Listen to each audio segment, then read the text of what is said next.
Hi, I'm Travis. And I'm Emma. And this is Bestie Approved. What's the last song you listened to?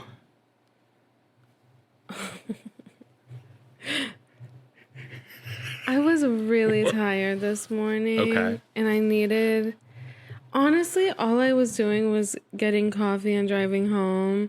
But I needed something to wake me up. And so the last song on that list for me was Smack a Bitch by Rico Nasty. Thank God I had to smack a bitch today. That's good stuff. What was yours? Little Bit by Demi Lovato. Oh. Have you seen, like, she's really making a comeback. She really is. And, like... I love that for her. I'm really happy for her. I often find her annoying. But I love her and I want her to be successful. I too desperately want her to be successful. And, like, I think back to her song Confident that, like, I feel like marked a very significant period of my life because I listen to that just while I walk around sometimes. But I don't want to go back to the place where she's like, I went to this frozen yogurt place and it really ruined my day. I just want to forget about that time. Yeah, I feel like she had a diva era. But, like, that's not even it for me. Just her personality is kind of annoying to me. But that's okay. Fair. That's okay. Not everybody has to like everybody. But I do really like the new album. Like, it's really good. And she's extremely talented. Very talented. I'll never take that away from her. She did a cover of I Want to Dance with Somebody. Have you seen that on TikTok? Yeah. Oh, my God. It's so good. And, like, I can't find it anywhere. Like, I don't think she released it. I think it was just like a sound on TikTok. Which I'm mad about because it's so good. She probably has to get all kinds of releases from Whitney's team. And yeah, that's probably really I think hard the last one they really did was the Higher Love with Kygo, where, like, that was the last one they allowed to, like, get released. Because I can't think of any other song that, like, has been remixed or whatever, or, like, covered. But yeah, that was even Whitney's voice still. It's probably even harder to, like, come out with a true cover. Right. And the thing about the Kygo remix of that song was, like, you could tell that it was like, I loved that song, but you could tell it was someone that really loved Whitney Houston doing it. I feel like he probably had to, like, go through a lot of levels of approval to, like, prove himself for that. 100%. He probably already had to make the song. They had to hear it before they even started. Yes, probably. But I'm glad he got it because that was a good song. Yeah. Do you have any pregnancy updates? Oh, boy. Yeah, okay. So I'm 35 weeks today. So next week is 36 weeks, which is technically full term. Like, he wouldn't be a premature baby anymore. And I have I have an ultrasound next Friday that will determine if I need to be induced early or get a C-section or what have you. And I was supposed to go straight from the ultrasound to an OB appointment to, like, decide that and schedule that and whatever. And then they called me this very morning and rescheduled that for the following Wednesday, which is crazy to me because once you're full term, like 36 weeks, you're supposed to see your doctor once a week. So whatever. But yeah, this will be my last episode that we record until I go on hiatus. Because, hate it. Well, yeah, but this little boy could come any day. Yeah, that's fair. And by little, I mean giant. Also, I've come around to having a C-section. I think I'm okay with it. The way my OB looked me in my eyes and she was like, listen. She was like, so you're not as likely to tear the second time around, even if you had a bad tear the first time, which I did. But when you have a much larger baby, that changes everything. And she literally said these words to me, Travis. She says, if I were you, I would be worried about my butthole. And I said...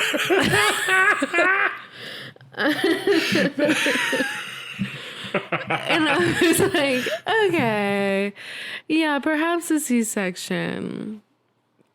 But, like, it'll be fine. When you have, like, a planned C-section instead of, like, an emergency C-section or anything like that, it's, like, very straightforward from what I understand. Right, because it's, like, going in for, like, a standard surgery versus, like, needing a surgery immediately. Yeah. And so I'm not excited. I saw a woman on TikTok say it feels like they're washing dishes inside your intestines, but that's still better to me than having one hole. Or like the baby can dislocate their shoulder on the way out. There's all kinds of things that happen when you have a giant baby. Well, so I think if people need a C-section, go get a C-section. I don't think there needs to be any like rationalization of it. For me, though, I cannot imagine pushing a fucking watermelon out of my cooch. Like that's like Well, like I did it with Jack and it sucked. It did. And they had to get the vacuum and I had a 3rd-degree tear. For those of you who know what that is, it wasn't great. Right? And like the recovery also was not great because my doctor literally lost count of how many stitches he had to put in down there. hate that a lot. Yeah, he finished up and I said, "How many stitches do I have?" And he said, "Oh, I don't know." I was like, it's not the same thing, but it's like putting together like an IKEA bed and you're like, I have like 6 extra screws here and I don't know what to do with them. And that's not my problem. And I love that doctor. That doctor was like our primary care physician too for a long time, but he was also an OB. He's a very smart guy. And they're dissolving stitches. So like he didn't need to count. Anyway. Oh, fair. Okay, yeah. Yeah. Anyway, yeah, that wasn't great. The recovery wasn't great. But I was so scared of a C-section and its recovery until she recommended it. She told me a few weeks ago that if I want to elect to have a C-section, I can do that. But now she's like gradually recommending it more. So I've made my peace with it. I think that's fine. Do they put you to sleep for a C-section or No? Oh no! See, that's where I draw the line. They put a curtain at like your waist so you can't see anything happening. I feel like I remember Logan telling me this. Yes, I think okay. Mm-hmm. But you're awake. You're No. awake the whole time, and they say you don't feel pain, but you feel pressure, and you can feel that they're inside your stomach. Which is horrifying to me. It's something I would never get over. Yeah, so that experience was one thing that was really turning me off. The other thing that really sucks is you can't, like, twist for 2 weeks, which means you can't drive. And that doesn't sound like a big deal, but I drive Jack to and from school every day. I was literally about to say, yeah. Yeah, so it's like I have to organize rides for him. I'll take him to school.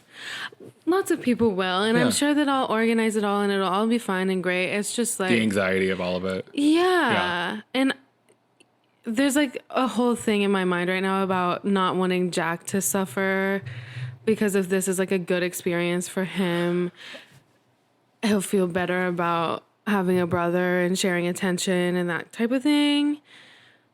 I don't know. So this is the thing. I was never worried about Jack being a big brother because I do think at the end of the day, Jack will be a phenomenal big brother. I do think that he will have a hard time with the switch and dynamic stuff because he's so used to being the center of attention and he's a natural performer and he like loves the spotlight. And I think for a little bit he'll struggle with like sharing the spotlight, but I think that it'll be a really good growing thing for him. Yeah. And I knew it would be an adjustment regardless.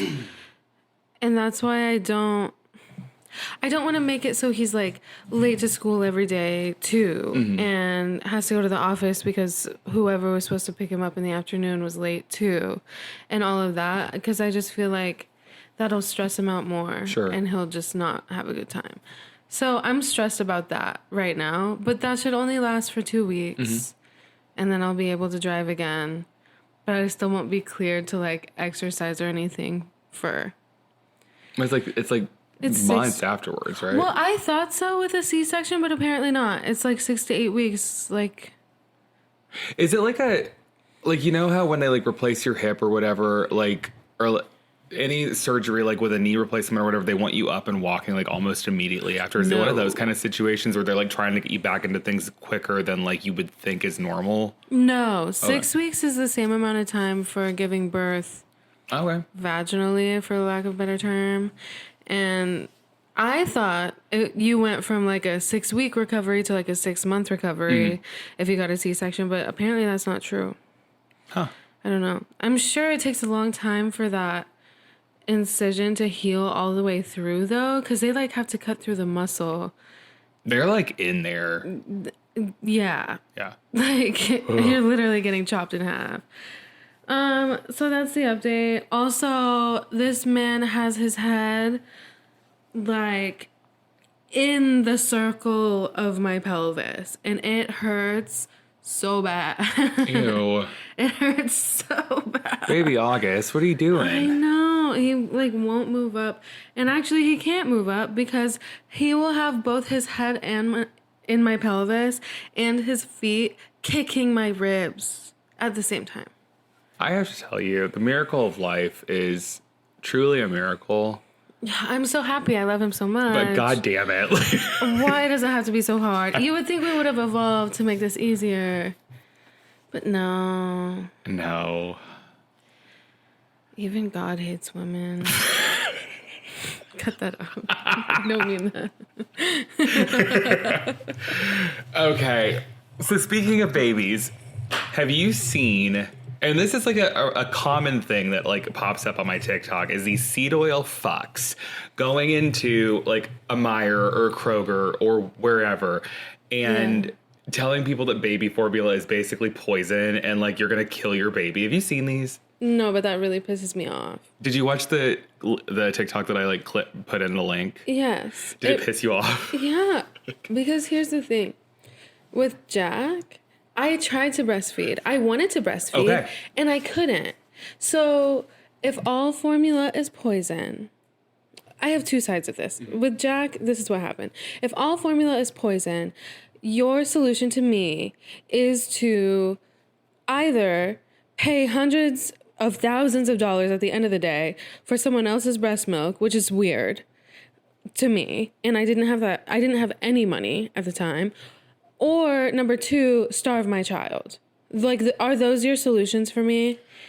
Well, no, there's a magical third solution. If your body isn't producing breast milk and you don't want to use someone else's breast milk, this guy, the seed oil fuck, was on there like selling, like peddling his goods. Oh, yeah. And this is the other thing that makes me mad is at the end of the day, like, unless you're smoking crack, I don't give a fuck what you're feeding your baby. Like, as long as like the baby's healthy and like you are doing everything you can to like just to do right by your kid, that's nobody else's fucking business. And if you have to get like whatever powder you put into milk to make it baby formula, that's nobody else's business, because there are an exceedingly high number of mothers who simply cannot produce breast milk. Like it's not, and I think the gross thing is like people don't talk about that because there's like a level of shame around it. Like I talked to my sister-in-law about this, and she said, hang on, I'll read this because I sent her this video and I said, I just want to know like what your thoughts are about this. And she said, fed is best. That's it. So my niece was strictly breastfed and my nephew was breast and formula fed. There's fundamentally no difference between the two of them. And then formula is so closely monitored and regulated, it's actually safer for a lot of babies with allergies and dietary restrictions. And these people out here like peddling ignorance and fear mongering is at its finest, and it's irritating as fuck. Like there's no it's bad. It's bad. I did see a TikTok of a teacher speaking up and being like, hey, I can't tell if your child was breastfed or formula fed. I can't tell the difference. You know what I can tell? if you've never read a book with your kid before. Oh, see? It's like, just Got take 'em. care of your kid. Yeah. Every doctor, every nurse I've ever run into has always said fed is best. If you can't breastfeed, don't.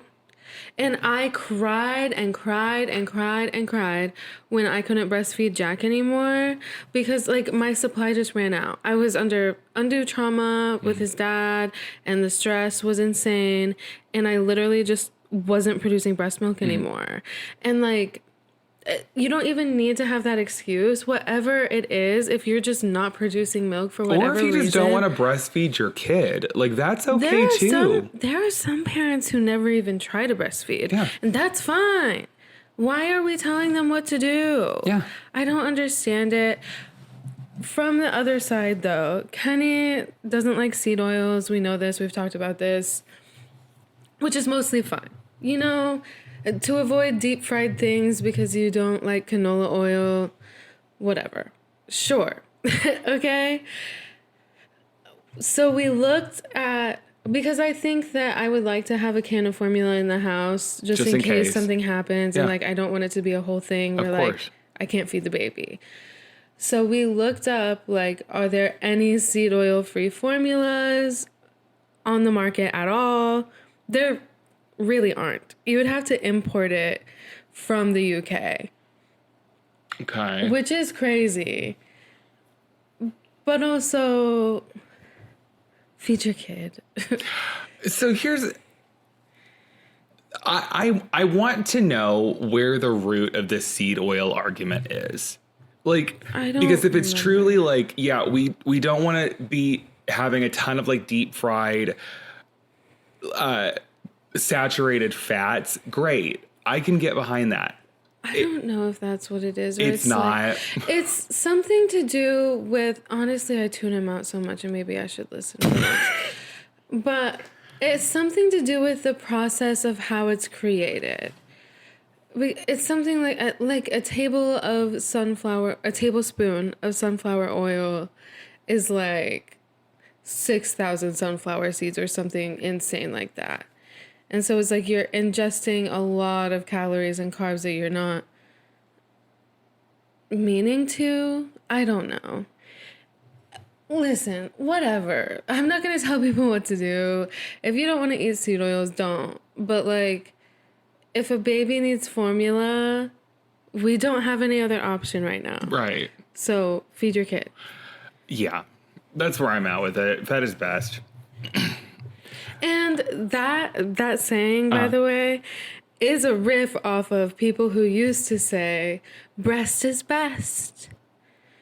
Oh. Mm-hmm. It used to be. Well, I'm glad people took that back, honestly. Breast is best, which put nothing but stress on new moms. And by the way, stress is like the number one factor that can make your milk supply go away. Yeah. Your body will stop producing milk because it's so stressed.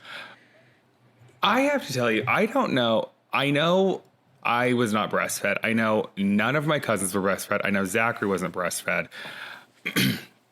And so for me, I'm like, we all turned out just fine. Like,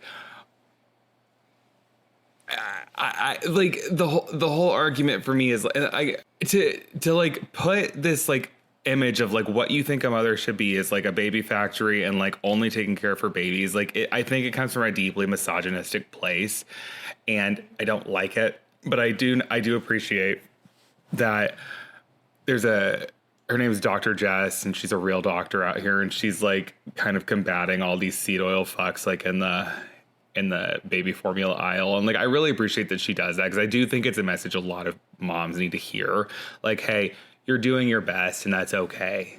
That's all you can do. Yeah.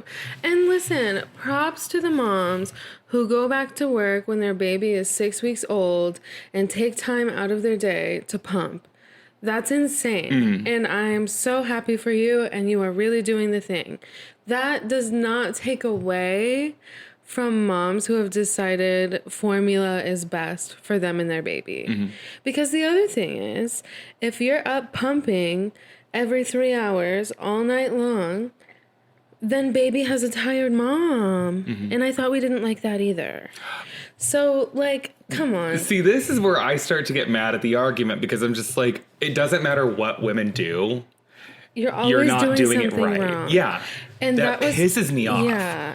As a new mom, that was so hard on me because I was like constantly feeling like I was doing a horrible job. Because that's how they want you to feel. They all, and by them I mean misogynistic men. They want you to feel like you are never doing enough for your child. If you have not literally moved a mountain today and breastfed and gotten 10 hours of sleep, you're fucking up your kid. It's insane. Yeah. It pisses me off. Kind of on the same What? subject. We don't even have to talk about, you can cut this. No, I want to hear it. Night nurses. Oh, yes, you did look this up. Yeah. Yeah, oh my god. Okay, so there's this TikToker who I love. I'm not even going to say her name because I don't want her to get, like, literally one hate comment about it. She has a lot of money. She has started her own cannabis brand years ago, and she's like, I love her. She has a ton of money, though. She, like, lives a very nice life. She has a Prada diaper bag, right? Yeah. Cunt, whatever. She was talking about her night nurse, and I respect her for this. And she was like, she gave the hourly wage. I don't even remember what that was. She gave the hours minimum, which was like 12, whatever. For you to have a night nurse, which is, for those of you who don't know, is someone who like feeds the baby at night and gets them back to sleep and basically does everything you need to do except for create breast milk. Mm-hmm. It's $500 a night, which is insane. That's $3,500 a week. And everyone I've seen have a night nurse has them for months. Yeah. Like, that's crazy to me. If I could afford it, would I do it? 100%. I can't think of anyone that wouldn't. Like, because like you kind of have the best of both worlds there. Is like you have someone who ostensibly loves your kid, who is like all in taking care of it, and then you're well rested enough to take care of it the other 12 hours a day. Yeah, like, 100%. And that's the hardest part for me about having a baby is like you are so exhausted all the time. It's not even just at night. And then you're waking up every 3 hours, literally all day, every single day. You're both tired. You're both fussy. And then you have to worry about, are they getting enough tummy time? Are they stimulated? Are they eating enough? Are they eating too much? Blah, blah, blah, blah, blah. So it's like, that would literally be a lifesaver for so many people, but there's no way. There's no way. Yeah. I wouldn't do it. It couldn't be me. I mean, obviously you don't, like, pay that forever because, like, you don't need one after a few months. But there comes a point where it's like, I love the idea of it. I don't love the idea that you have to pay $3,500 a week for it. And, like, right, and granted, it's a thing that like almost no one gets. Like, it's something that is not reserved for like an exclusive group of people, but it's something that very few people can afford. Yeah, 100%. And I don't know. It's just like I appreciate her like saying like this is the reality of it. Like it's a lot of money, right? And like I'm sure she's probably taking care of the nurse like in a lot of ways other than like just financially. I'm sure like there's food. She's leaving sure food out. And, yeah, making sure they're all cozy and comfy all night long. Yeah. Sure. And she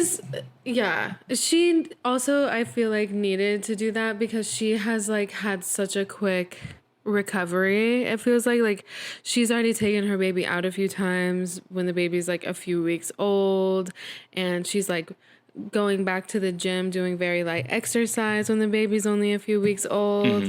And it's like, I think people lose the plot really quickly of like, well, why am I not doing that? Why am I not doing that? And it's like, ma'am, you haven't slept more than 2 hours straight in the past month. That whole thing for me is like, I don't think that there is a standard of like what normal is, but like for me, like in my mind, I'm like, I don't know, as long as like you're back to like doing some semblance of normalcy, like by the time your kid's in kindergarten, like, I don't know. Yeah. Because there's like 4 or 5 years there where you have to like adjust for life with an extra person there. Yeah, the babies are hell bent on killing themselves. So you literally have to change your whole life to monitor them. And on top of that, they say your body takes 3 years to recover from having a baby. Yeah. So it's like you don't have to be doing what the influencers do or going to get a tummy tuck the minute you're cleared to exercise. No. Or doing what you see online or in magazines or any of that, because it's like not real. Yeah. Like that is a whole different class of people. Yeah. I think you're right. And that's hard for a mom. That's hard. It's hard for anyone, but like especially for someone that just gave birth, I think that's crazy. But on the note of things that are healthy, you haven't seen this because I already asked you about this, but there's a new pyramid scheme floating around on TikTok where they're marketing it as nutraceuticals. And like, I'm going to preface this by saying this is not about like what anyone chooses to do with their health. It's simply about like the pyramid scheme situation. And I do think there is something to be said for, like the standard American diet is not great, like comparatively with the rest of the world. But I think if you look holistically at like, why are we unhealthy as Americans? I think it all comes back to we do nothing but bend over for the most powerful industries in the world, or the most powerful industries in food, which are beef and dairy. And we, do not have universal health care. Like, I think those are the two biggest problems, are the diet and the healthcare, right? So you have these people on TikTok peddling whatever bullshit they're peddling about, like, oh, if you take this pill, everything's going to be great. But it's the same song and dance over and over and over again. And I saw, like, I'm not exaggerating, like 19 TikTok lives yesterday of like, well, this is like what I was going through. And like your body becomes insulin resistant over time. And it's not your fault. It's your doctor's fault. You don't understand because you didn't go to medical school, but these doctors, they're hiding it from you. So like they make the doctors the bad guy. And it's this cult mentality where like the outsiders are bad and like we have the answer and you should listen to us. And this is what pisses me off every time is like, so you're preying on people's health. Great. Got it. So the doctors are bad. And then I'm going to tell you my story about like how I was insulin resistant and my kidneys were failing and I went to the doctor. And it's so interesting that 19 people in a row had the exact same story and the exact same health problems. It's fascinating to me. But then they all have like a group of mentors, and the same mentor showed up on 2 of them, which is what tells me it is absolutely this pyramid scheme. And so I got to the point where I commented on, I think the 3rd one I saw, and I was like, that's so funny. You have the same story that 2 other people on here have, and you're using the exact same verbiage, and you're all covering up the way you say different brand names so you don't get sued. It's so funny to me. And then she said, what are you trying to say, Travis? Like, tried to call me out in this live, like, where she got, by the way, like 64 people in it. It was not a huge live. And I finally just got to the point where I was like, it's a fucking pyramid scheme. Just say you're on a pyramid scheme. Like, it's okay. Just tell us you're in a pyramid scheme. Tell us you're going to sell us an opportunity and like, let's go on with our days. And yeah, so I got in a TikTok live fight over an MLM, and like, here's the thing. Go on her TikTok and scroll down 2 years. I bet you don't find her sick. No, you never do. I bet you don't. This is what pisses me off. It's like,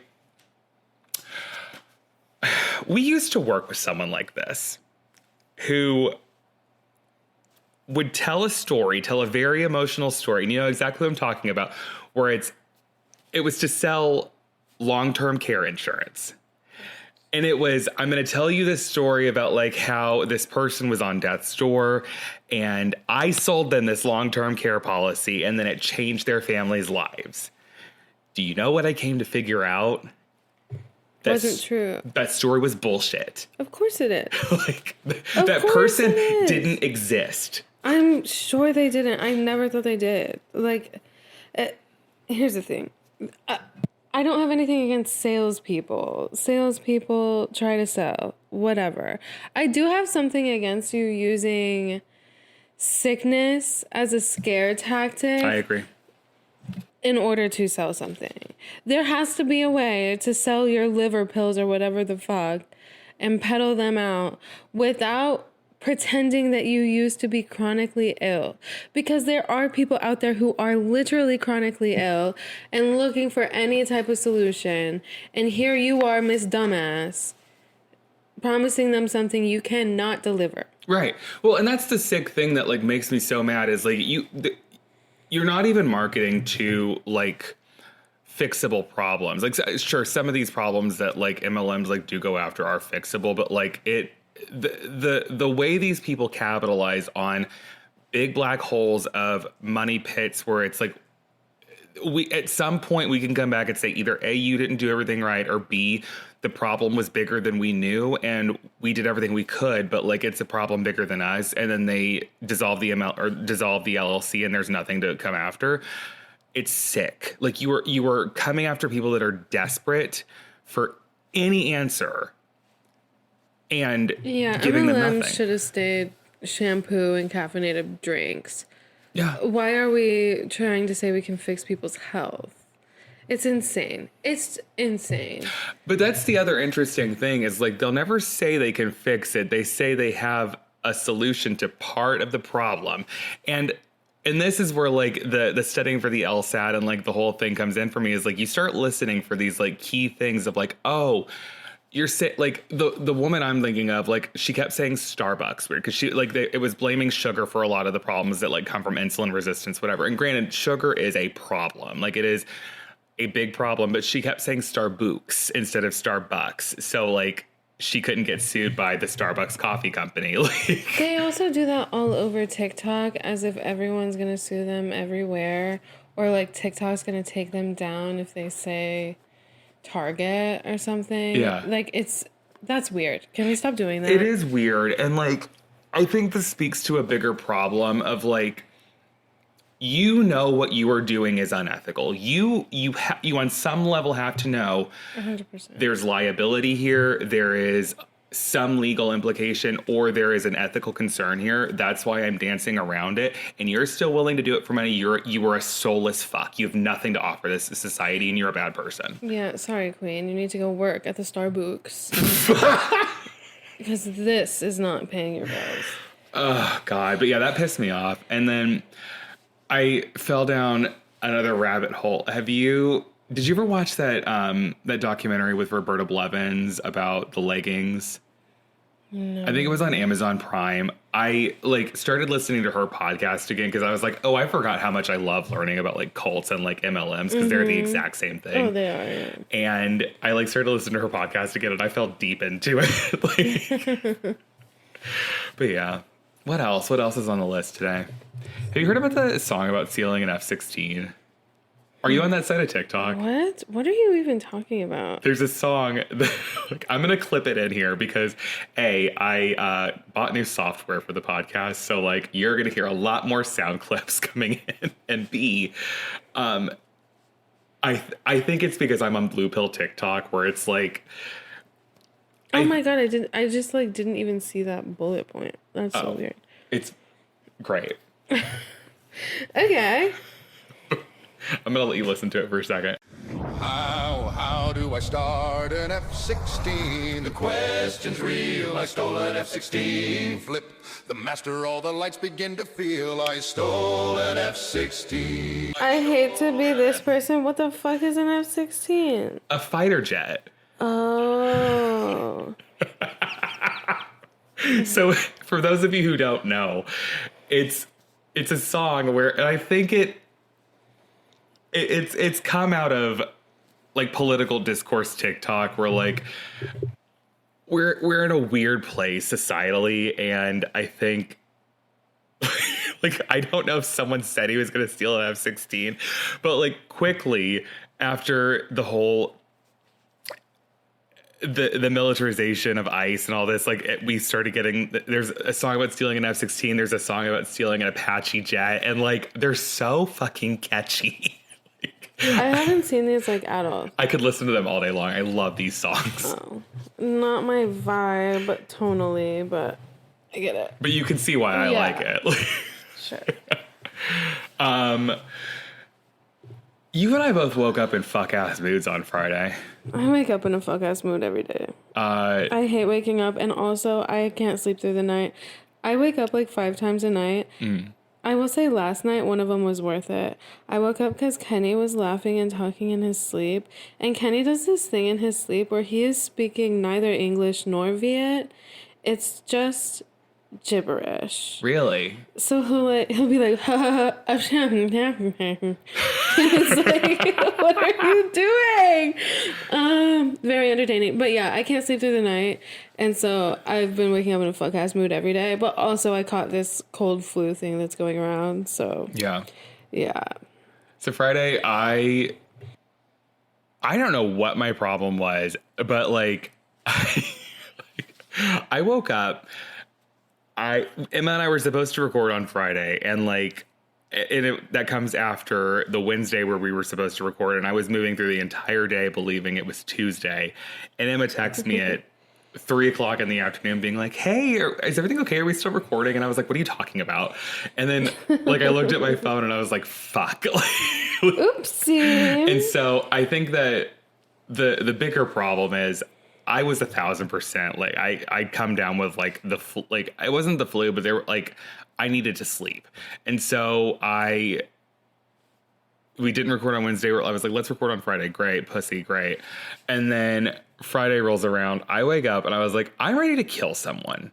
Like I'm ready to hit someone with my car. And I was just mad from the moment I woke up until the moment I said, I'm going to take back to the bed and go take a nap.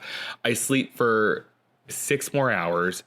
And then I get back up and I was like, okay, like I'm an operating, functioning person now. Saturday rolls around. I did absolutely nothing all day.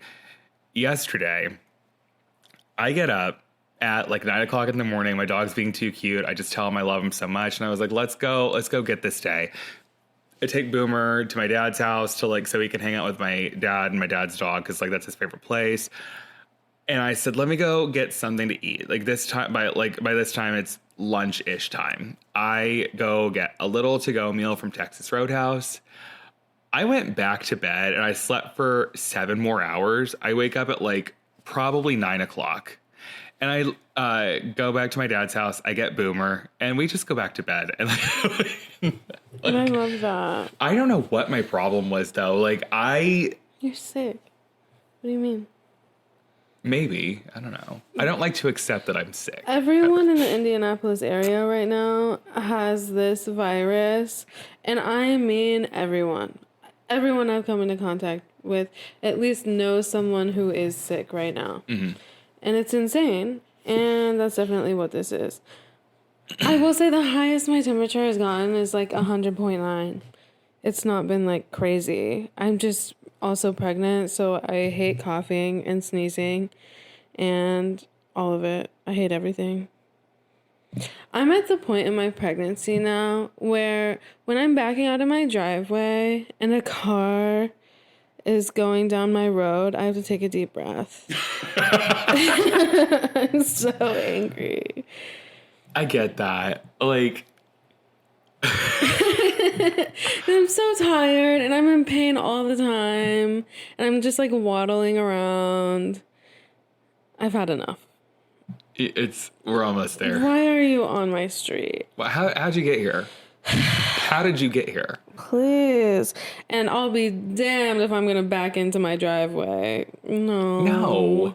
I live here. A couple of things. First of all, you shouldn't be backing into your driveway. That's exhausting. What, do I think the feds are going to come? Like, what do I need? No. But also people should stay off my road. Yes. And every road that I'm driving on. Every road. Shut it down. At it. Do you have anything to complain about? endless things to complain about. Tell me. I did have something, but I didn't write it down. What was that? I don't remember. You do your complaining and I'll see if I remember. I'll go first. What in the actual fuck happened at Panera? Okay, I saw that that's what you were going to complain about. I have not had that experience. What the fuck are you talking about? The green tea, still delicious. Bread bowl of broccoli soup, still delicious. Chicken frontega sandwich, still delicious. Okay. And that's all I care about in this life. Also, their chocolate croissants in the morning. Ugh. They are sin. I love them. So maybe the one in Westfield is good, but I can tell you right now, the one in Broad Ripple, I did a mobile order for a chicken salad sandwich, like because it used to be better than nothing else. I loved the Panera chicken salad sandwich. I ordered on the Panera app. I was so excited. I was like, I haven't had one of these in like 2 years. I pick it up. It tasted like sand. Is it possible, my prince, that they have just reformulated the chicken salad? That's exactly what the big part of the problem is. It's disgusting. And so They take stuff on the menu and reformulate stuff like every 6 months. yes, and I think that's don't fuck with the chicken salad. Like chicken salad is one of those things where it's so simple. You need chicken, mayonnaise, grapes, and like whatever the fuck else goes into chicken salad. You don't need to fuck with it. Yeah. Like it's a pretty tried and true thing, right? I like the Whole Foods chicken salad. I didn't know Whole Foods had chicken salad. Oh, yes, they do in I'll their swing deli. by and grab some. But It has pecans and full grapes and celery. It's so good. oh, I love that. Also, chicken salad is possibly the whitest food in America. Mm-hmm. And the first time I told Kenny I was craving chicken salad and he went to the store, he was like, I do not see any salads with chicken in them. And I said, oh, that's not what we're doing. It's different. He's disgusted by the thought of chicken salad, which is crazy. Oh, I love chicken salad. It's got to be like full chunks of chicken. This is the other problem is like Panera has taken the full like chunks of chicken out and it's like shredded chicken. It's always shredded chicken. No, it's not. It has. I swear to Christ. Oh, you mean it's like not... Okay, I see what you mean. It's like strings of chicken. It's not Yeah, chunks. you're And getting it's- robbed. Yeah. And so I took to TikTok and everyone else is saying this. You were the only person I swear that has said Panera That's is still good. Crazy. Do you want to know what ruined it? What? Private equity. That's not surprising to me. Not even a little bit.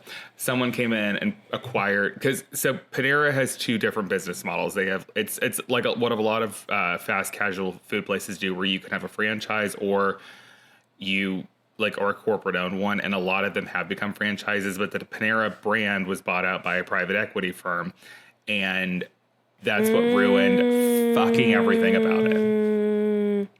That really sucks. The one up here is great. They're building a new one literally down the street from me. Yeah, by Did the you see Meijer. that? Yeah. Yeah. I'm so excited for it. I love it so much.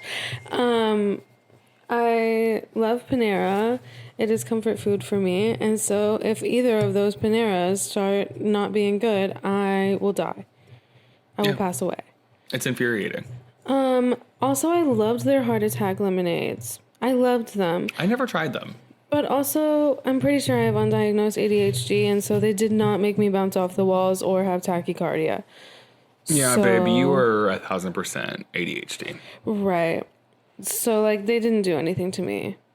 I know that, like, everything is so much more dramatic hormonally and everything right now that, like, I feel like I've gotten confirmation that I'm ADHD because every morning I have a little coffee. And right after I drink that, every morning, I'm like, damn, I need a nap. Every morning. It's the same thing with me. It's like after I take my the later in the day Adderall, I'm like, oof, I could go right to bed. I could use a little sleep. And also, we might have to cut this, but I've taken Adderall recreationally, like Have you early really? in college and late in high school. Yeah, That sounds I like my have. personal hell. I would hate that. It didn't do anything to me. You have ADHD. Yeah. Pretty sure I have ADHD. I've taken Adderall. It doesn't make me feel like anything. It probably does help me focus, but it didn't make me feel like what people talk about feeling. Yeah. And also caffeine doesn't do anything to me. No stimulant really does. So here we are. Here we are. I made it this far. I could take an Alani and go right to bed. Oh, yeah. What? I used to drink an Alani every morning. And it's almost like performative.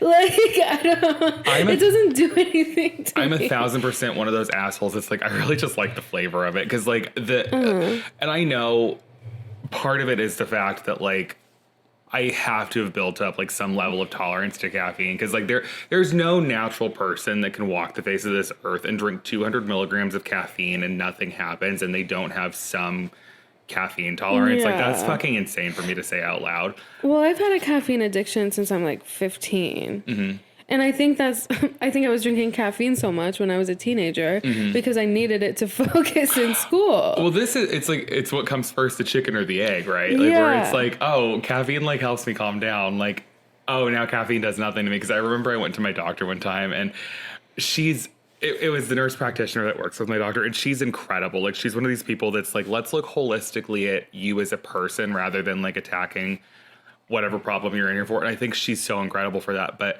she was like, how are you sleeping? And I was like, I don't know, not good. And she's like, how much caffeine are you drinking a day? And then this is when when we were at our first financial firm, and I did this cute thing where I would order a case of Bang energy drinks and just keep them at my desk and drink them every single day, like throughout the day.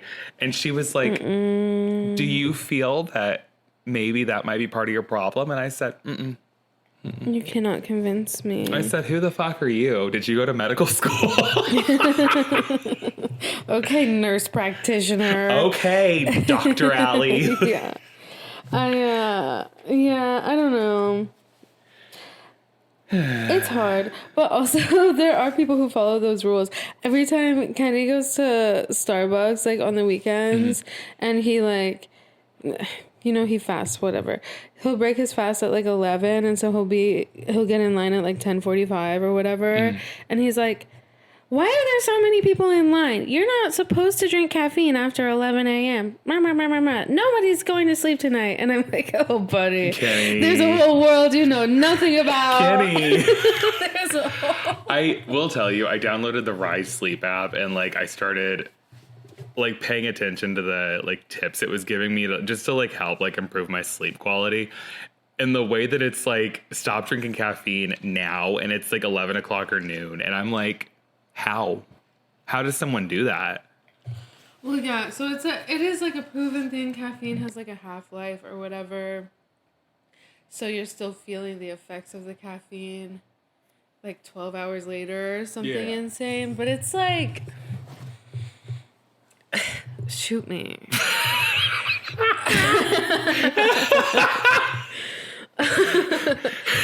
But also, for me, at least, and this is my addiction talking, when I was having really bad insomnia, like in my first trimester, I found it easier for me to go to sleep if I had a cheeky little Coke Zero at dinner time. Yeah. So, But my granny and papa, for my entire life at least, I know have done nothing but drink coffee the entire day, up to and including 4 minutes before they go to bed, and it's like, okay, good night. my grandma used to do the same thing until she had to get a pacemaker. Well, my papa does have heart problems, so like, there's that. Actually, I'm so impressed by her. She's like she was one of those grandmas who like their house always smelled like coffee because they were constantly brewing coffee. And she like immediately, once she found out that she was having heart problems, like immediately cut it to like 2 glasses a day in the morning. Wow. That's a wild habit to break. Yeah. And she did it so fast. She was like, yeah, no questions asked. And I'm like, good for you. How did you do that, Miss Girl? Do you know what you're complaining about yet? I don't recall. I thought of it yesterday and then I didn't write it down because I'm an idiot. That's okay. I can complain about not remembering anything. Oh my God. Oh my God. Yeah, like last week I went to Whole Foods and I left one of the bags, which by the way was full of meat, like by the front door. I put the other 2 bags away and I left one bag by the front door. And thank God something got delivered. And so I had to go up by the front door. And much to my surprise, there was a bag of meat needing to be put away. That's horrifying. I can't remember anything. Ugh. Yeah, pregnancy is only making your ADHD worse. Yeah, I'm like, whatever. And also, I have eczema now. Like, Really? My hands are peeling. Interesting. And I use lotion like nobody's business. I've gotten compliments my whole life about how smooth and soft my hands are. Mm-hmm. And now I have, like, they're peeling. It is so weird. Oh, that's And, like, hell. I have a rash in my, like, the crease of my elbow. No. And it's all eczema. And I'm like, dude, how? Mm-mm. How? Oh, my God. Well. Yeah, here we are. We'll get there. Yeah.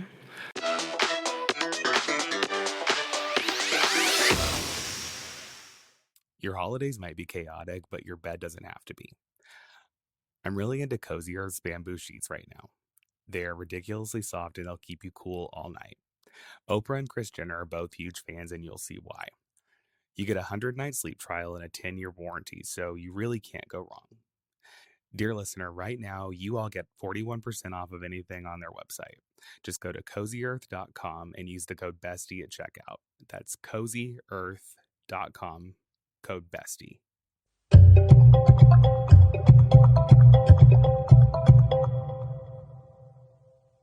Okay, besties, I found your new favorite shirt. Hypernatural makes incredibly comfortable polos and t-shirts that are made better by nature. These shirts are designed with jadestone fibers to help keep you cool, and they were called the best men's polo shirts of 2024 by Men's Journal. You can grab yours right now at hypernaturalstyle.com. Use code BESTIE at checkout for an exclusive 20% off of anything on the site. That's hypernaturalstyle.com, code BESTIE.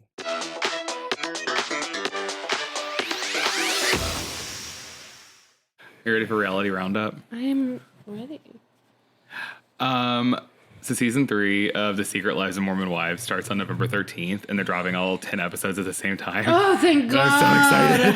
I'm so excited. God. I've been watching them on Dancing with the Stars. Yeah. And Jen got voted off last week. Oh. On Halloween week. Whitney is such a petty little bitch. Everyone has been pointing out her face because she covered her mouth, but you can tell she was like smiling.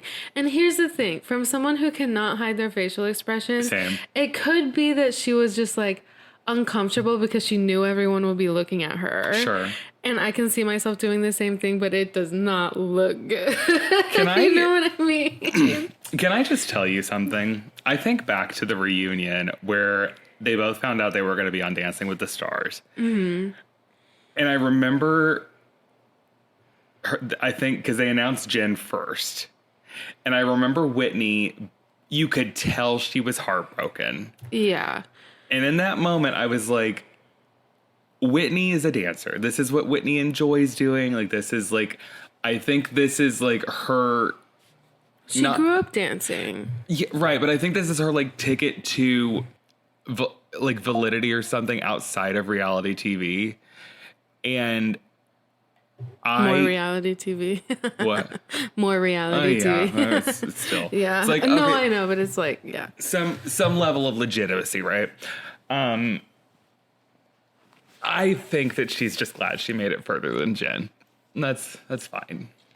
And listen, here's the thing. People are hating on Whitney because she has dance experience, and the whole point of Dancing with the Stars is you get famous people who don't normally dance.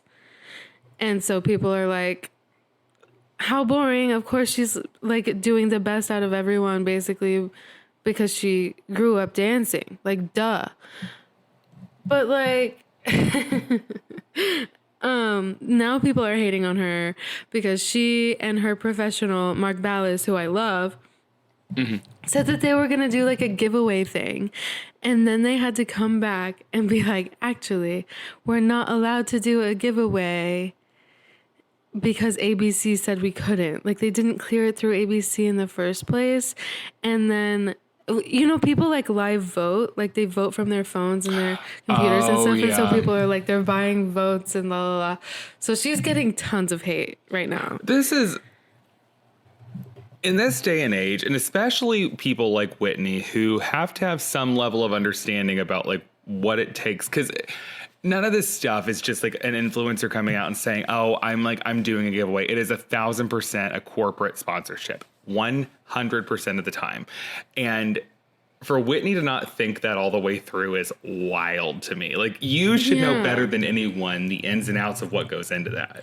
100%, especially a giveaway. They were going to give away like a chance to come see the show live, like tickets to the show, I think. Who the fuck did you think was going to pay for that, Whitney? Exactly. And so, of course, ABC was like, wee no, you're not.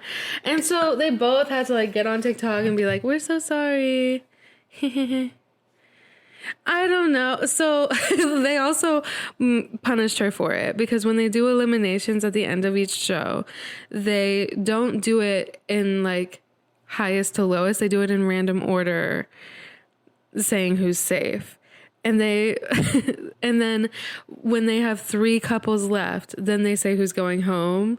And she was like, everyone knew she wasn't going home because she like has been getting 10s and whatever. Sure. She has a fan base. But they put her like in the bottom 3. That's not technically the bottom 3, but they made her like stand it out the week after she got in trouble for all of that. Oh my God. I feel for her, but also use your brain, sister girl. Yeah, I don't know. I go back and forth with Whitney. I have heard from what I've read about the new season of Secret Lives. I do think we're going to grow to like Whitney this season, because I didn't hate her last season. I don't know why I came into the season hating her. She was supposed to be the villain, but I don't even remember why. Yeah, I think you're right. Yeah. I don't know. In the same vein of Mormon Wives, have you seen the Surviving Mormonism with Heather Gay thing? Yes. I'm so excited for this. I'm going to be tapped into that. So it comes out the night before Secret Lives of Mormon Wives. It comes out on November 12th, and it's on Bravo. And I'm so excited because it looks like... do you remember the Scientology show that Leah Remini did? Oh, yeah. I think it's going to be just like that. I hope it is. Oh, it's so good. It's going to be great. Do you have anything else for Reality Roundup before we jump into Real Housewives? No. Robert Irwin is hot. He is. But like 21 years old or something. He is. Okay. So we're covering season 1, episode 8, Hot Tub Confessions, on Real Housewives of Salt Lake City. We open up with Mary FaceTiming Robert Jr. to ask about the Prada purse that he brought his girlfriend on Mary's credit card. And I thought to myself, I wonder how this is, or if this is how my papo feels every time he opens up his American Express bill and sees nothing but my Amazon purchases on it. Does he actually look at it? I hope not.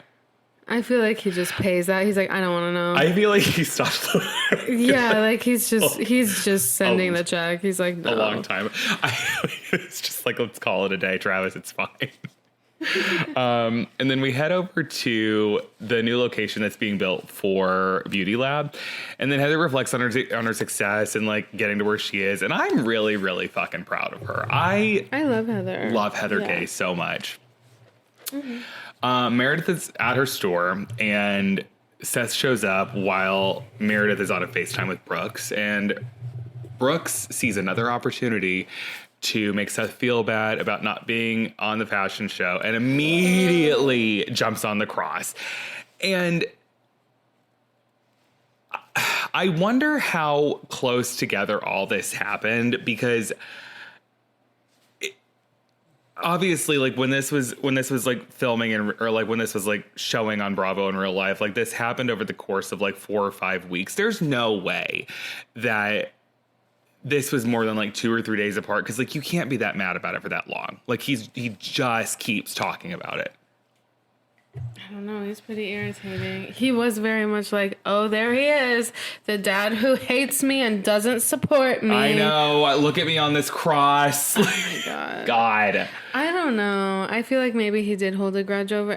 He also strikes me as one of those kids. And this is years ago now. So this is nothing against who Brooks is now. But he does strike me as one of those kids who's like, what could I get out of this? Oh, 1,000,000%. Yeah, you're probably right. And by the way, if you think for 1 second that I wasn't a little demon monster like that when I was 19, like 100%.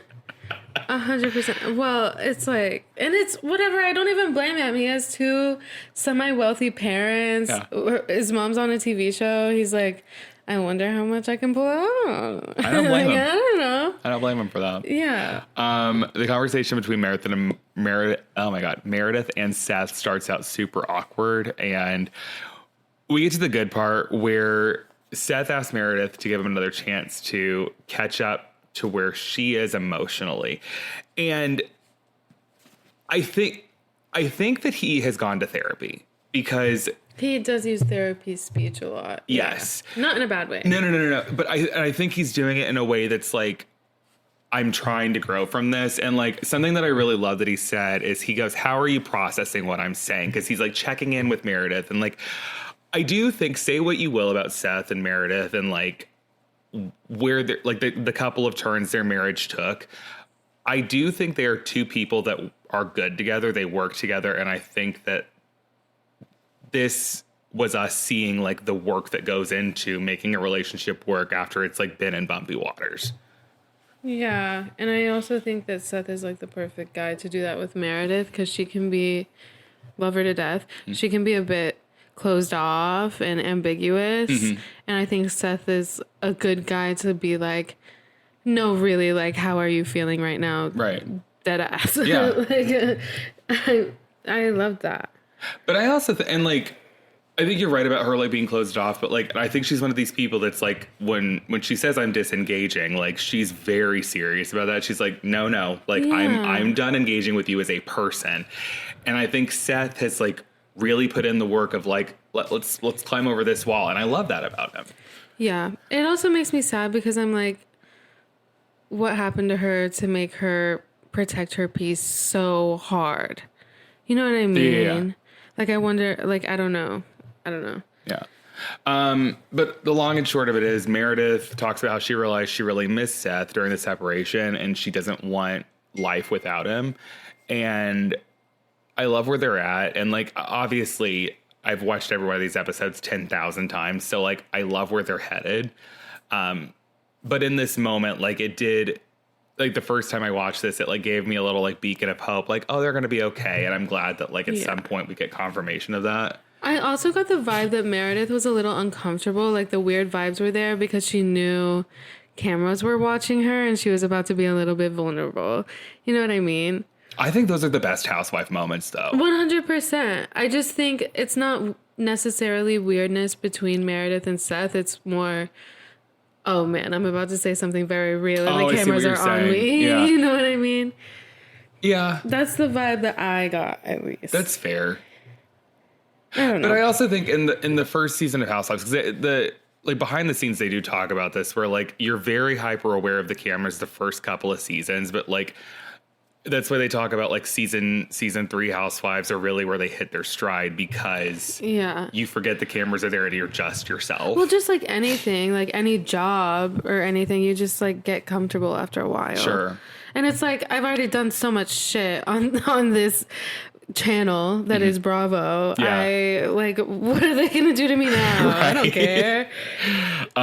Whitney and Justin head over to Whitney's dad's sober living house, and this scene was a lot for me. I'm not gonna lie to you. So Whitney's dad is getting a sober living roommate. which is a normal standard practice. And I'm shocked that he went as long as he did without having a roommate, because like these houses, the way they're designed, like I go back and forth because I'm like, it is a place where people go to get sober and stay sober. And like, this is really good for them. And like the roommate is part of an accountability thing where it's like you're only as sick as your secrets. And like, you can't hide when you have someone living with you. Right. At the same time, I feel like part of the problem is these houses are so full that you are forced to have a roommate, but you have to come into it having like some level of humility saying, it's all on the table. It is what it is. The cost of privacy is a heavy burden, though. 100%. Like, I would not do well without having any privacy ever. Sure. So I get it. Yeah, like the one guy that I knew in Louisiana who was in sober living, he got like his own room, which was in like a detached portion of this big house. And that was because he had been there for like over a year. But you earned it at that point. And they like trusted him to some extent to stay sober because he didn't have like big red flags or anything. He was also free to like come and go as he pleases, which is not necessarily the case when you first get there. You like sign in and out and stuff. So it's hard. But the therapist has already briefed Whitney on the situation, and like they walk in and it's incredibly tense. Yeah. And this is where I want to like Whitney's dad, but I know exactly where it's headed because like I've lived this with people before. I know exactly what it looks like. Yeah. And he goes into it and he's like, I had this life. I want to get back to this life. I'm not willing to put in any of the work that it takes to get back into this life. And well, yeah, I get it. And like, it's probably harder for you having like gone through it so personally. Travis was not the addict, is not the addict. It's, whatever. A couple other people in my life, yeah. Very close to an addict. And I haven't. I can understand him to some point of being like, I am entitled to this life that I had because I worked for that already. Why do I have to work for that again? Okay. You know what I mean? I see what you're saying, yeah. And like obviously that's not the reality of the matter, but I can see why he kind of feels that way. And I also feel like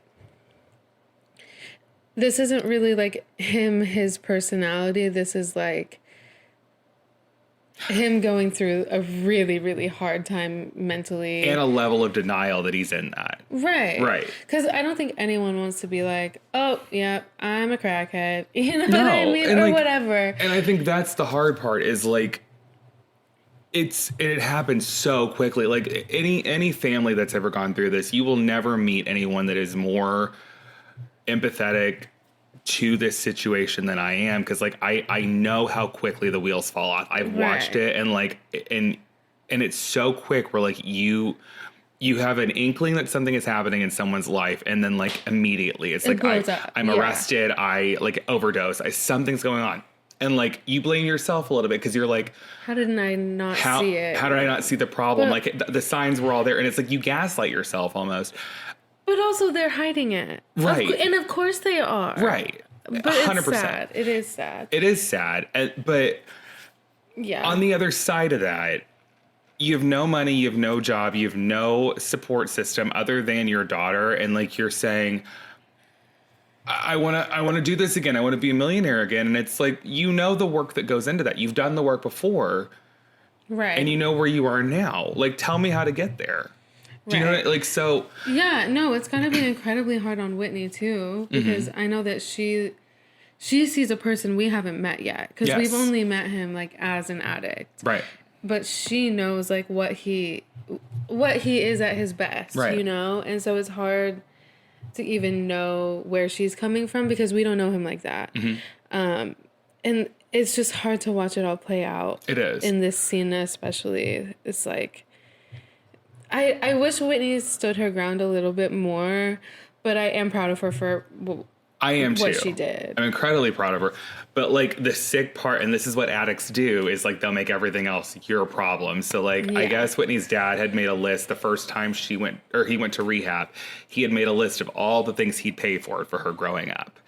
That she was entitled to. She was a child. Yes. Hello. But it's like the car, the education, everything else. Yeah. And held that over her head to make her pay for her for her dad to go to rehab for the first time. That's so insane. And I heard that and I was like, fuck you, Yeah. Diane Warren. And that's why I feel like I wish she were a little meaner to her dad. I do too. Because he's really pulling those strings. Can I tell you why she's not though? Because she's terrified he's going to turn on her because he's done it before. Like this is the thing. And like, I mean, we come to find out at the end of the season, this is not a surprise. Like it's not a spoiler, but he doesn't talk to her anymore. And I know exactly, I know the rope she's walking in her head because I walk it every day with some of these people. I know exactly what she's talking about where it's like, or what's going on in her head, not what she's saying out loud, but it's like, if I say the wrong thing, if I make him too mad, he'll run away, he'll die, it'll be my fault. Like that's exactly what's going through her head. And I can understand why you would think that way, but as someone who's never had to deal with like an addict who's not in recovery or anything like that, personally, I wish she could see things objectively to be like, I get that. If he ran away and OD'd, that would have your fault. nothing to do with you. Right. Nothing to do with you. And in fact, you're one of the only people in his life who tried to prevent that. So I don't know. Yeah. And it's hard because Whitney is so sweet. She's such like a sweet little angel. And I wish she could just be that all the time. But she has to like be her dad's mom. It's hard. But I do feel like Whitney and Justin did a really good job in this conversation. And Justin said all the right things. Like, and this is where I think Justin is a very good businessman because I saw exactly what he was doing where he was like an objective third party in a conversation and he jumped in and he is like, let's rip this apart. Yeah. And so I was like, I really liked what he did there. I feel like this is the first time I started to really like Justin because I feel like it's the first time we talked to him. Like, well, you know what I mean? And all we know about him is that like he was married and she was married and then and that's like all I knew. And so I was like, does he really like her? Like I wanted some proof. I see what you're saying. And I got that. I think that like they are really destined to be together. Like they they're a great couple. Yeah. And I love him. And this was the first time that we like got proof to of that. see that. Yeah. Instead of like, is this just some skis who wanted hot young Whitney? Like, you know, I didn't know. I didn't have an opinion on that yet. Yeah. Everyone except for Mary goes snowmobiling and I like the idea of, I like skiing. I like the idea of snowboarding. I've never been snowboarding. I've been snow tubing. Me too. I've never wanted to go snowmobiling. Like that's not exciting to me. That's not interesting to me. I love riding around on a golf cart, and I feel like it might be similar. But also it might be delusional. I don't know. It's like a four-wheeler. Like I don't know. It did not. I like the idea of getting to the top of the mountain. Don't want to do it on a snowmobile. I don't know, that's just me. I do like that Heather said snowmobiling is a lot like sex. It's much more fulfilling alone. And as a guy, I love her. Oh my God. And if that spoke anything to her marriage, thank God she got that divorce. Yeah. Woo-wee. Everyone's confused about Seth and Meredith being happy. And here's the thing. Every single person on God's green earth has like been in a situation where you've watched a couple who you know is going through a hard time and like they're either A, just going through the motions or B, trying to make it work. Everyone has seen that. Everyone's experienced that. You and that's okay. Yeah, you have to let people figure it out. Couples go through ups and downs. Like if they never had a harsh spot, I would be suspicious. Yeah. Because I know you've had a bad spot and you're just not telling anyone. Right. 100%. Can I also just say, Please. I feel like as a friend, you have a right to ask how things are going. You also have an obligation to accept the answer you are given. you don't need to do this whole thing where you're like, well, I don't think she's telling me the whole story, and Maybe she's not. Maybe she's not. be her friend. She's telling you enough to support her through this time, and that's all you get. But I don't think Meredith has ever been dishonest about like, hey, we're trying to figure it out. Like, no, but she also doesn't have to be like, yeah, we're separated. Yeah, we're dating other people. Like, she does not have to say that if she doesn't want to. The whole thing is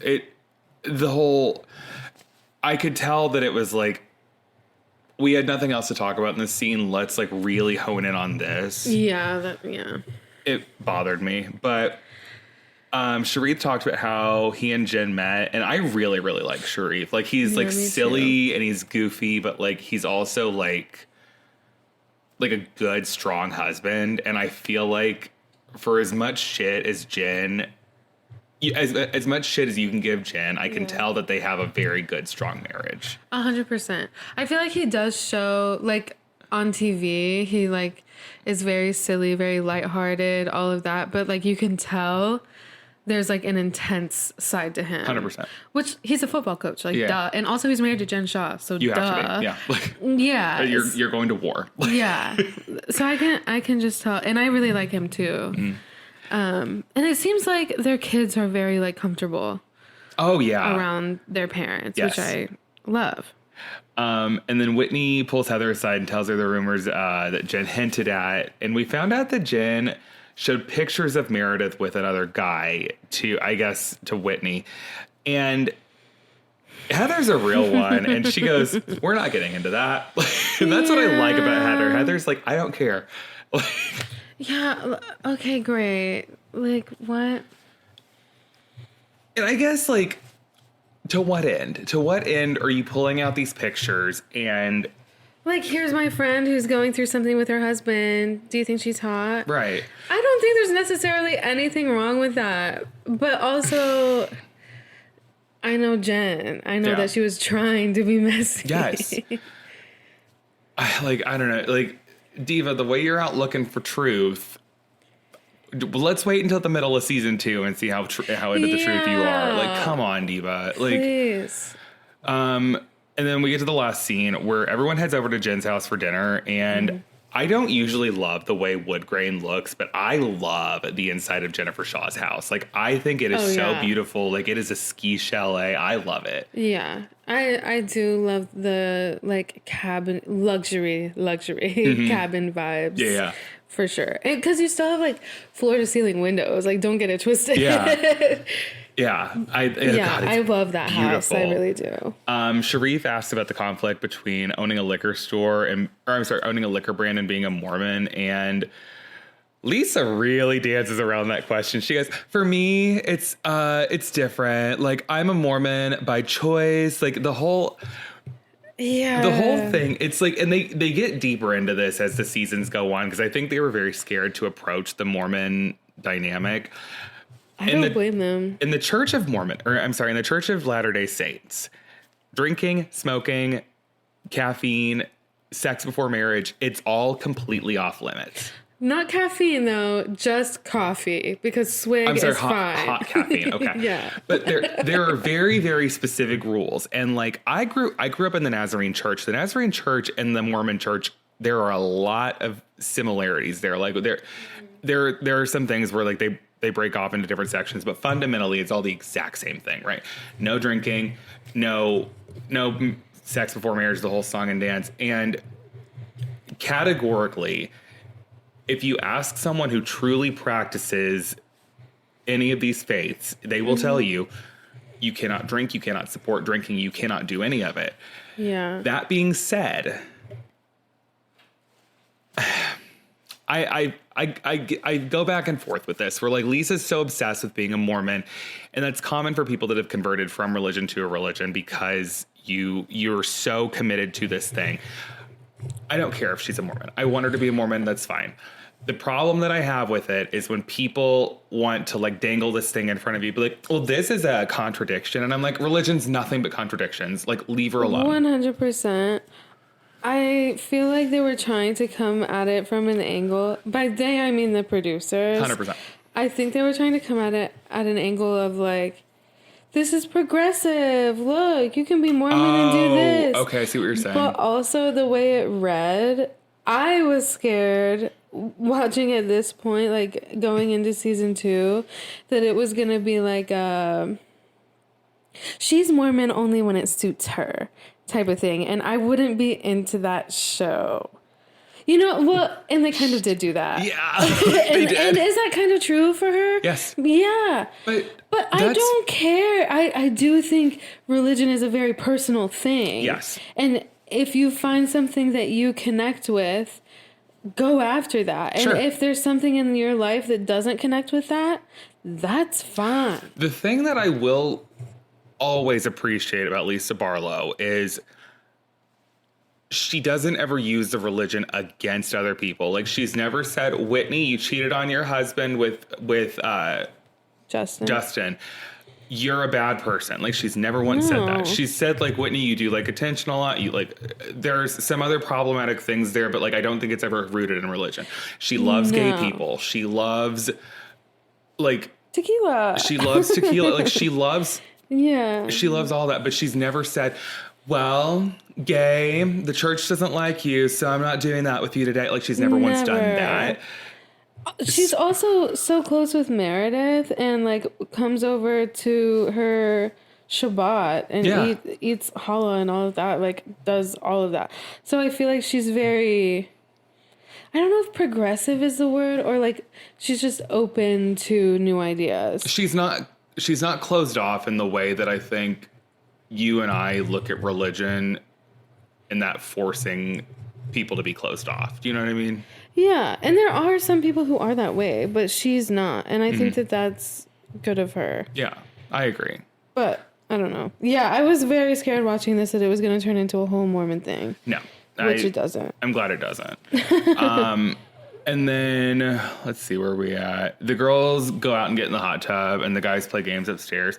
And I usually don't love scenes with the husbands like separately from the wives. I genuinely like all these husbands. Yeah, and it seems like they get along. I feel like in a lot of the other franchises, you can tell that it's like such a mishmash of people who like don't really know each other, and like it's awkward and weird. This didn't feel like that necessarily. Yeah, like it seemed like they were kind of hitting it off. Right. And like you can tell, like, this is still very early on, and like you can tell none of them actually knew each other going into it except for Lisa and Meredith. Yeah.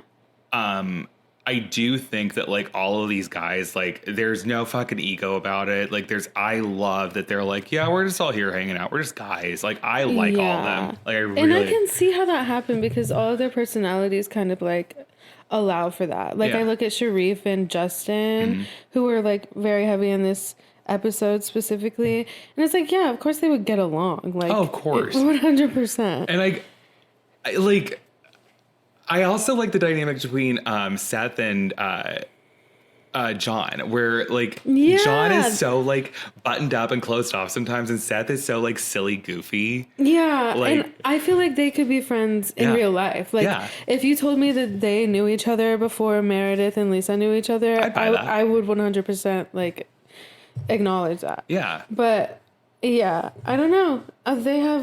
They kind of have magic in a bottle with these husbands. Not that that's what anyone cares about watching Housewives, but they really do seem cool with each other. That's what I love about this city so much is like and I think it all comes back to there's not a lot of ego about any of it. I think the most ego anyone had was Jen Shaw. And like, I genuinely believe a lot of the blow-ups that we get, like, say what you will about Jen Shaw later, like towards the middle and end of season 2 and 3. Yeah. Right now, I think all the blow-ups you get are like trying to make the show something that people wanted to watch. Yeah, dramatic enough to hold the attention of people who liked Atlanta or liked OC or whatever. You know, you had to have some drama. And I think that like, God, this like, I can't say a negative thing about one of them. I mean, you can, but like, I can't, like, as it relates to the show itself. Like, there's no one where I'm like, I could live without her. Yeah. Like, for season 1 of Salt Lake City, absolutely not. No. Love them. And then we end with the girls out in the hot tub, and like, Have you ever been in a hot tub in the snow? Yeah. Oh my God, it's the best thing ever. It's the best until you have to get out. And That's then fair. it's like the worst. Actually, if you have like a robe handy, that would be great. If they had a towel warmer, that would be great. I believe Jen Shaw has the towel warmer. I would believe that. There's no way she doesn't. It really is nice. Yeah. But that brings us to the end of this episode of The Real Housewives of Salt Lake City. And I guess Emma's last episode for this year. I hate this. But you like record little voice notes. Like, Yeah. clip in. I'll record voice notes for how it's going, with the baby. I'll be back sooner than you think, I think. I don't have to twist and turn or walk around to record the podcast. Once I have a baby who naps on the regular, I think that'll come we quick. can do this. I'll kill myself if it doesn't. Jack was not a good sleeper, so I'm hoping I get good karma with this baby. I hope so. But from Indy to wherever you are, we love you. Thank you for being here, and I'll be back with, I think, Taylor's coming on next week. I don't know. We'll figure it out. Travis has a bunch of guest hosts for you in the meantime, and I will be back before you know it. I love all of you. Please keep listening. Mwah. We love you.